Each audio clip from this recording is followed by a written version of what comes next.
सारे जलाली हजरात अकलों पैदल ने। चलो आराम ना बैठ जा, शर्म कर। हाँ जी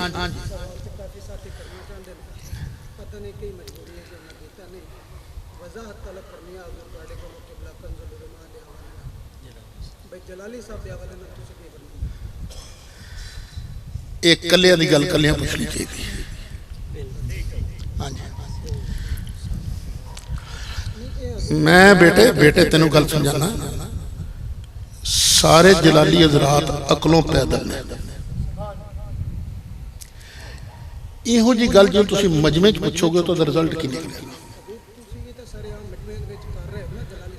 मैं तो नहीं किया ना ना किसी फतवे साइन नहीं किया ना ना करन दो, कर लें कर लें। मैं कहना तुहानू हर बंदा चाहता है कि ओदे दोस्त वधन। तुहाडे बारे मैनू ये यकीन कोई नहीं, तुसी चाहते हो साडे दुश्मन वधन। दोस्तां नू वधाईदा हुंदा है, अपने उस्तादां नू भी नाराज नहीं करीदा कि करीदा नहीं, अपने उस्तादां नू नाराज करीदा नहीं करीदा। फिर नाराज करने वाला जिहड़ा है वह सियाणा बंदा नहीं करीदा। देखो तुहानू मैं गल सुणाना, गलती हर किसी कोल हो जाती है। साडे कराची सन एक मौलाना गुलाम रसूल सईदी रहमतुल्लाह अलैह,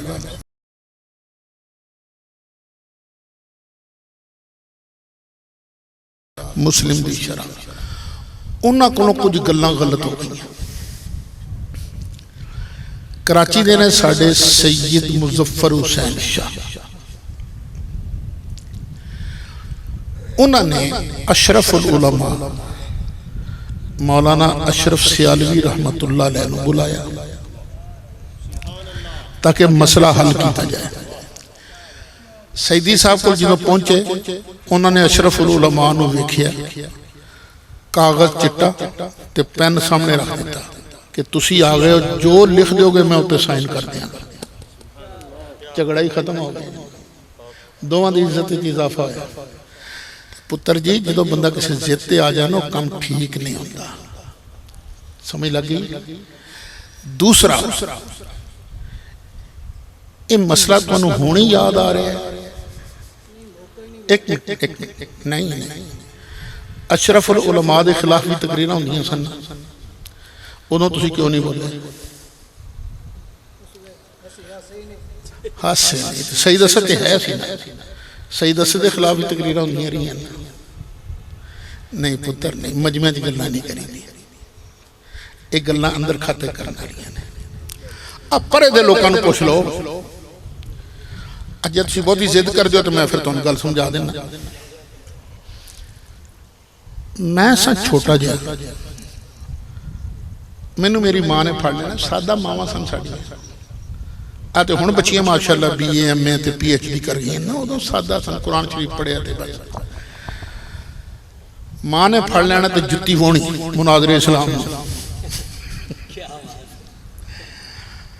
ते मैं ना इंज करके तो फड़े ना, अम्मी दे हाथ कुटना ना ना, अम्मी तेरे हाथ खोलना लग, चल जान दे गलती हो गई, मेरे को माफ कर दे। अच्छा पता हुंदा सी मां नूं जलाल आया, लेकिन मां दे अगे नहीं सी बोली दा ना ना, मां माफ कर दे। वो चंगे पुत्र इंज ही कर देना। एक है मेरी तेरी मां, एक ओ जिन्ना ते करोड़ा मुसलमाना दे मां बाप जिन्ना दी गर्दे राह ते कुर्बान आया, उन्हां दे बारे कहना कि जब मांग रही थी तो खता पर थी।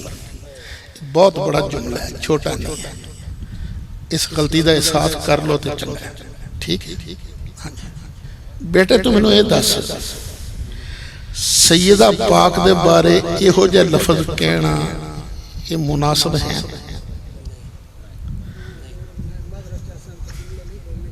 बस नहीं बोल इन्नी गल बिल्कुल। असी मैं भी इहो ही आख्या, मैं कहा सी बंदा जाया हो जाएगा, एडा बड़ा बंदा जाया हो जाएगा, यह लफज नहीं मुनासिब।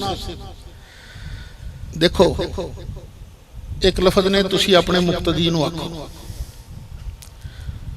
चलो आराम नाल बैठ जा, शर्म कर, इत्थे फतवा और लगेगा। इहो लफज तुसी अपने अब्बे नूं आखो, चलो बैठ जा, शर्म कर, लफज वही ने, लेकिन बंदा बदलण नाल फतवा बदल जाता है ना। इस तरह एक मेरी तेरी मां, एक हसनैन की मां, ना ना ना अपने इलम कुर्बान कर दे, दरे ज़हरा ते कुर्बान कर दे, बस।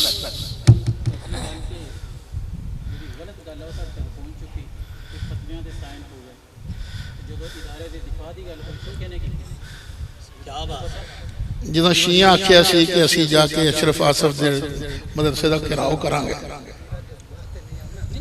नहीं नहीं उदों किन्ने कौन बोलिया सी?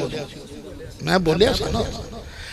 इस बोलन ने दसिया कि मैनू किसी की जात नाल जिद नहीं, मैनू प्यार है ते कुरान नाल प्यार है, ते उन्हां नाल प्यार है जिहड़े कुरान ते चलण वाले ने, बस।